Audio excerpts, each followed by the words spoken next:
मैंने देखा है कि हमारे मुआशरे में ख़वातीन अपना ख्याल नहीं करती, अपनी प्रॉब्लम्स का इजहार नहीं करती, और बिलखसूस अगर उनके प्राइवेट पार्ट से रिलेटेड कोई प्रॉब्लम हो तो उसका जिक्र ही नहीं करती, खामोशी से उसको बर्दाश्त करती रहती हैं, हत्ता कि वो प्रॉब्लम बहुत स्वेयर हो जाता है और फिर उनकी लाइफ प्रॉब्लमेटिक हो जाती है। तो उसमें मैंने देखा है कि कुछ ख़वातीन जिनको विजाइना से रिलेटेड मसाइल होते हैं, बाज़ औक़ात ये होता है कि उनका यूरिन निकल जाता है बाहर, यूरिन कंट्रोल, पेशाब कंट्रोल नहीं होता, कतरे निकल जाते हैं, या बाज़ औक़ात पखाने पे कंट्रोल नहीं होता, या बाज़ औक़ात उनका विजाइना उनको लैक्स लगता है, उनको लगता है कि कोई चीज़ बाहर की तरफ आ रही है, तो वो उसका ज़िक्र नहीं करते, पहले बर्दाश्त करते रहते हैं और फिर प्रॉब्लम बढ़ जाता है। तो आज की इस वीडियो में मैं इस बारे में आपको गाइड करूँगी।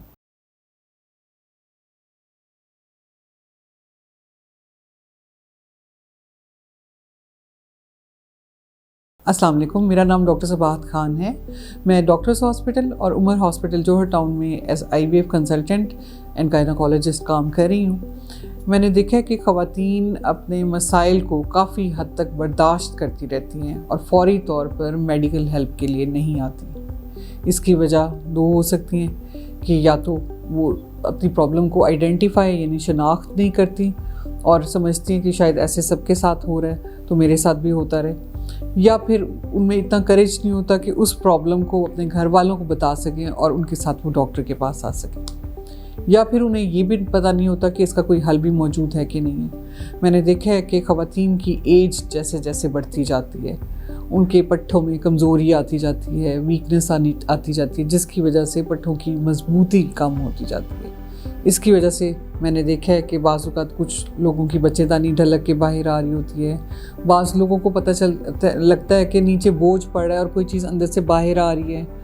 कुछ लोगों का पेशाब का कंट्रोल जो है वो ठीक नहीं रहता कि जब यूरिन आता है तो उनको भागना पड़ता है, रास्ते में उनके कतरे निकल जाते हैं वॉशरूम जाते हुए।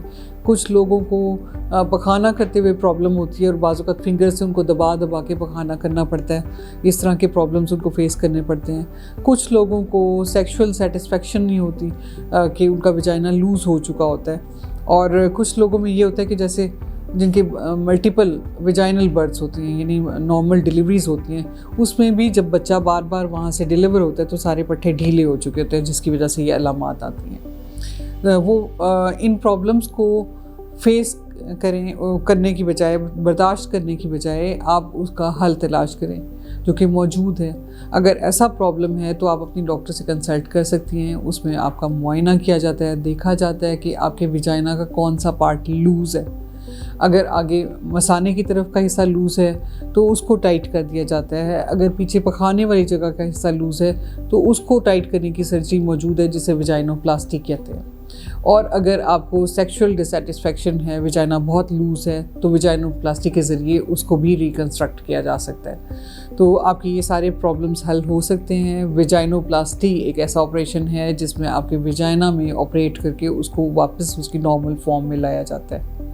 लेकिन सिर्फ ये ऑपरेशन ही नहीं, इसके साथ साथ हम पेशेंट को पेल्विक फ्लोर एक्सरसाइजेस कहते हैं, यानी अपने पट्ठों को, नीचे के पट्ठों को सुकेड़ें और फिर रिलैक्स करें, फिर सुकेड़ें, फिर रिलैक्स करें। 15 से 20 मरतबा ये आप एक्सरसाइज करें, सुबह, दोपहर, शाम। इस पट्ठों की वर्जिश की वजह से आपके पट्ठों की टोन इंक्रीज़ होती है और वो आपके जो नीचे का हिस्सा है उसकी सपोर्ट को मजबूत करते हैं, जिसकी वजह से आपको जो इस तरह की शिकायत होती हैं वो प्रॉब्लम्स आपकी सॉल्व हो जाती हैं। तो अब इन प्रॉब्लम्स को बर्दाश्त करने की बजाय इनका हल तलाश करें और मुस्तनद डॉक्टर से रब्ता कीजिए।